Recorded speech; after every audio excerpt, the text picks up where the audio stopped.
सभा बीच साड़ी हमारे इज्जता मुदैया तने बता दो कहाँ बारे कन्हैया।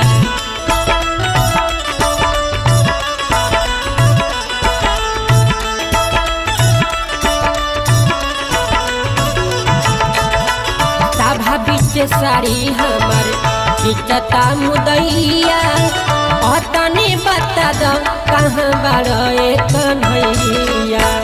जल्दी से आओ ए मुरारी जी पापिया जसेर भइल बा।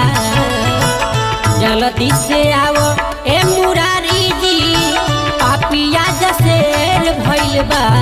लेके चक्र सुदर्शन धाव तुहा बायन